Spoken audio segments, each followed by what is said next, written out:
तर नमस्कार मित्रांनो, पुन्हा एकदा तुमचं स्वागत आहे M1 ट्रेडिंग स्पेसमध्ये.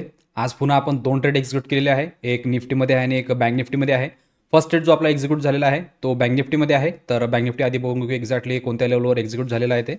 बँक निफ्टीची ओपनिंग स्लाइटली गॅप होती. पीडीएचच्या वर आणि ओपनिंग दिलेली होती. फर्स्ट कॅन्डल यांनी इंडिशन बनवलेली. इथे प्रॉपरली अपसाईडचं पण डायरेक्शन नव्हतं आणि डाऊन साईडचं पण नव्हतं. हे जे कॅन्डल आहे हे ब्रेकआउट कॅन्डल तुम्हाला दिसत असेल, बट एक्झॅक्टली मी लाईव्हमध्ये सांगितलेलं होतं 48,200च्या जवळपास एक रेजिस्टन्स आहे, जे की जवळ होतं. जी रेंज होती 48,170 टू 48,200च्या जवळपासची होती. तर या रेजिस्टन्स लेवल जवळ आपल्याला एंट्री करायची नव्हती. त्या अकॉर्डिंग आपण हा जो ब्रेकआउट आहे याला आपण इग्नोर केलेला आहे. त्यानंतर आपण वेट करत होतो की जेव्हा 200च्या वर जाईल त्यानंतरच आपण एंट्री घेऊ. बट त्यांनी तसं न करता प्रॉपरली त्या लेवलवर एक रिजेक्शन घेतलेलं आहे आणि डाऊन साईड फॉल केलेला आहे. स्लो अँड स्टडीली डाऊन साईडला आला. पीडीएचवर थांबला. पीडीएच आणि जो डेलो होता तो जवळजवळ होता आणि ही जी रेंज होती ही प्रॉपरली कालची रेंज होती, जी की कॉन्सन्ट्रेट झोन होता. मार्केटनी काल भरपूर वेळ या रेंजमध्ये घालवलेला होता. तर इथे जेव्हा ही कॅन्डल ग्रीन क्रिएट झाली आणि या कॅन्डलने थोडंसं अपसाईड पुश केलं आणि लगेचच डाऊन साईडला येऊन इंगल्फिंग करून एक स्ट्रॉंग क्लोजिंग दिलेली आहे. तर ही जी क्लोजिंग होती ही या रेंजच्या आतमध्ये होती आणि जी कॅन्डल होती ती पण डॉमिनेट होती. तुम्ही बघू शकता की प्रॉपरली एक इंगल्फिंग आहे आणि ही जी कॅन्डल आहे हे प्रॉपरली इनसाइड बार आहे. तर जशी ज्या कॅन्डलची क्लोजिंग आली तर मी एंट्री एक्झिक्यूट केली आणि सेम कॅन्डलचा हाय मी एसएल लावलेला. याच्यामध्ये जे माझं टार्गेट होतं ते क्लोजिंग लेवल होतं आणि हे जे टार्गेट होतं प्रॉपरली 1:2चं माझं क्लिअरली दिसत होतं. त्या अकॉर्डिंग मी हा ट्रेड एक्झिक्यूट केलेला आहे. इथे थोडा वेळ हा थांबला आणि एक स्विंग क्रिएट केला. तर ट्रेलिंग कन्सेप्ट अकॉर्डिंग जो आपला फर्स्ट ट्रेलिंग होता तो या स्विंगच्यावर होता. इथे मार्केट खाली आलं, वर गेलं. हा जो स्विंग आहे हा स्पॉटमध्ये ब्रेक झालेला आहे. बट आपण जे ऑप्शन स्ट्राईक प्राईस सोल्ड करून ठेवलेली होती त्यामध्ये इथे जो आपला एसएल होता तो सिक्युअर झाला. ऑलमोस्ट 4-5 पॉईंटनी तो सिक्युअर होता आणि त्यानंतर मार्केटनी डाऊन साईडला मोमेंटम केली तर तो प्रॉपरली अजून खालच्या साईडनी आला. त्यानंतर स्लाइटली ते थोडा वेळ थांबलेला आहे. ऑलमोस्ट या लेवलवर जे हे टार्गेट आहे ऑलमोस्ट डन झालेलं होतं. तर इथे मला टाईट ट्रेलिंग करायची होती. मी एक्सपेक्ट केलं की या रेंजच्या आतमध्ये हा फिरू शकतो आणि ही जी रेंज होती ही रेंज पण चांगलीच मोठी दिसत होती. तर जेव्हा ही डॉमिनेट कॅन्डल क्रिएट झाली तर जो ट्रेलिंग इथे लावलेला होता तो डायरेक्टली ट्रेल करून मी याच्यावर लावला, कारण की याच्यावर जर निघालं असतं तर पुन्हा हे क्रॉस करू शकलं असतं असं माझ्या माइंडमध्ये सुरू होतं. त्या अकॉर्डिंग मी याच्यावर ट्रेल करून ठेवलेला होता, कारण की ही कॅन्डल आणि ही कॅन्डल तुम्हाला सेम दिसेल.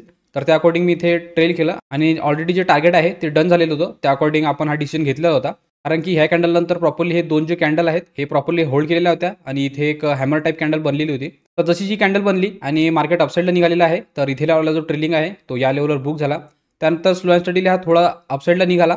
इथे पुन्हा जे आहे ते पीडीएचवर रेजिस्टन्स घेतलेला आहे आणि मग शार्प फॉल दाखवलेला आहे जो की डाऊन साईडला होता. अशा शार्प फॉलमध्ये तर आपण जनरली एंटर करत नाही, कारण की रिस्क रिवॉर्ड जो आहे तो आपला मॅच होत नाही. स्लो अँड स्टडीली आला असता, टाइम स्पेंड करून जर आला असतं तर आपण एक्झिक्यूट केलं असतं. इथे जेव्हा हा पीडीएलवर टच केला आणि पीडीएलवर टाइम स्पेंड करायला लागला तर इथे पण जे ब्रेकडाऊन आहे ते कंटिन्यूसमध्ये आहे. इथे थोडं थांबून जर ब्रेकडाऊन दिलं असतं तर मग आपण ट्रेंड कंटिन्युएशनमध्ये एक ट्रेड एक्झिक्यूट केला असता. इथे आपला जो रिस्क रिवॉर्ड आहे तो पण फेवरेबल असता आणि जो एसएल होता तो पण आपला स्मॉल झाला असता. त्या अकॉर्डिंग आपण इथे एंट्री घेणार होतो. पण इथे डायरेक्टली ब्रेकडाऊन केल्यानंतर आपण याला इग्नोर केलेला आहे. त्यानंतर तर टोटली डाऊन साईडला मोमेंटम केली आणि आजची क्लोजिंग जी आहे ते पण स्ट्रॉंग बेरिश साईडनीच आहे, डे लोच्या जवळच आहे. तर सेटअप अकॉर्डिंग आपला आज एक ट्रेड होता जो की आपण इथे ॲक्टिव्ह केलेला आहे. इथे एक्झिक्यूट करून आपण ऑलरेडी जो ट्रेलिंग आहे तो या लेवलवर बुक केलेला आहे. हे डायरेक्ट मोमेंटम असल्यामुळे आपण याला इग्नोर केलं. तर हे होतं बँक निफ्टीचं. यासोबत बघू की निफ्टीमध्ये आपला ट्रेड कुठे एक्झिक्यूट झालेला आहे ते. आणि तुम्हाला पण याच प्रकारे आमच्यासोबत लर्निंग करायची असेल आणि लाईव्ह ट्रेडिंग पण करायची असेल तर तुम्ही स्क्रीनवर दिलेल्या नंबरवर कॉल किंवा व्हॉट्सअप करू शकता आणि तिथे डिटेल घेऊ शकता. पूर्ण डिटेल तुम्हाला तिथे मिळून जाईल आणि डिटेल घेतल्यानंतर लगेचच तुम्ही जॉईन करू शकता आणि आमच्यासोबत लाईव्ह ट्रेड करू शकता. तर ज्यांना पण कोणाला लाईव्ह ट्रेडिंग करायची असेल तुम्ही या नंबरवर डिटेल घेऊ शकता. तर आता निफ्टी बघून घेऊ. निफ्टीची ओपनिंग पण गॅपअप होती. पीडीएचच्या वर यांनी ओपनिंग दिलेली होती. ही जी मुवमेंट होती खूप स्लो होती. इथे थोडा वेळ हा थांबायचा प्रयत्न केला, बट इथे यांनी पण डाऊन साईडला फॉल केला. इथे एक कॅन्डल दिसेल जे की डॉमिनेट होती, बट याच्याकडे स्पेस नव्हता. हे जे हर्डल होतं हे जवळ होतं, त्यामुळे आपण इथे इग्नोर केलेलं आहे. त्यानंतर स्लो अँड स्टडीली हा अपसाईडला गेला. अपसाईडला गेल्यानंतर तुम्हाला इथे प्रॉपरली दिसे एक एम पॅटर्न क्रिएट झालेला आहे आणि या कॅन्डलमध्ये त्याचं ब्रेकडाऊन झालं. हे जे एम पॅटर्न होतं प्रॉपरली आपल्या सेटअप अकॉर्डिंग होतं आणि ह्या कॅन्डलमध्ये आणि बँक निफ्टी जी कॅन्डल होती प्रॉपरली ब्रेकडाऊन दाखवत होती. बँक निफ्टी पण खालच्या साईडने स्लाईड होत होता आणि यांनी पण ब्रेकडाऊन दिलेलं होतं. तर त्या अकॉर्डिंग हा ट्रेड एक्झिक्यूट केलेला आहे. जशी ज्या कॅन्डलची क्लोजिंग आली तर मी ट्रेड एक्झिक्यूट केला. सेम कॅन्डलचा हाय मी एसएल लावलेला.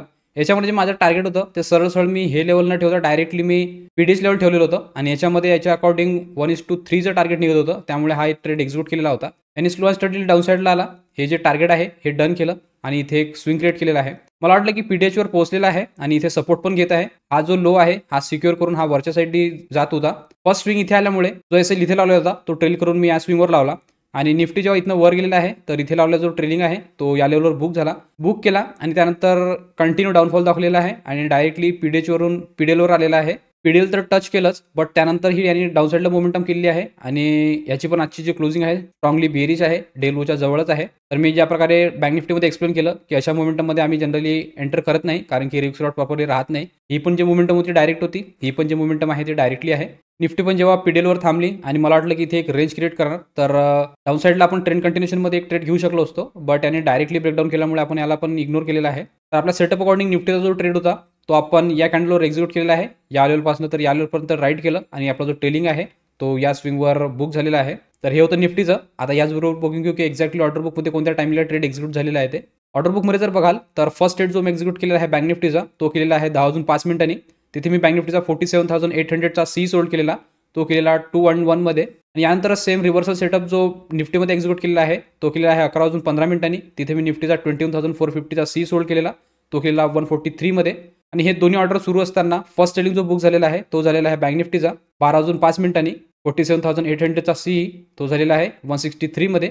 आणि यानंतर ऑलमोस्ट 40-45 मिनिट्स नंतर बुक झालेला आहे तो झालेला आहे निफ्टीचा 12 वाजून 50 मिनिटाच्या जवळपास. 41,450चा सी तो झालेला आहे 119 मध्ये. तर सेटअप ज्या प्रकारे मिळाले त्या प्रकारे आपण दोन्ही इंडायसेसमध्ये आज एक्झिक्यूट केलेला आहे. मोमेंटम फास्ट होती, चांगली होती डाऊन साईडला, बट आधी आपलं ट्रेलिंग बुक झालेला आहे, त्यानंतर मोमेंटम केलेली आहे. जर जो मॉर्निंगचा ट्रेंड होता तोच जर कंटिन्यू राहिला असता तर आपण आज मोठं मोमेंटम कॅप्चर केलं असतं, बट ट्रेलिंग बुक झाल्यामुळे आपण तिथे बुक केलं आणि मार्केटला पूर्ण दिवस ऑब्झर्व केलेला आहे. होपवर्क तुम्ही पण तुमचा ट्रेड सेटअप अकॉर्डिंग घेतलेला असेल आणि त्याला प्रॉपरली मॅनेज केलेलं असेल. ज्यांनी पण मोमेंटम ट्रेडिंग केली असेल त्यांना पण चांगलं प्रॉफिट होतं आणि ज्यांनी आपल्या सेटअप अकॉर्डिंग ट्रेड घेतला असेल ते पण प्रॉफिटमध्ये असतील.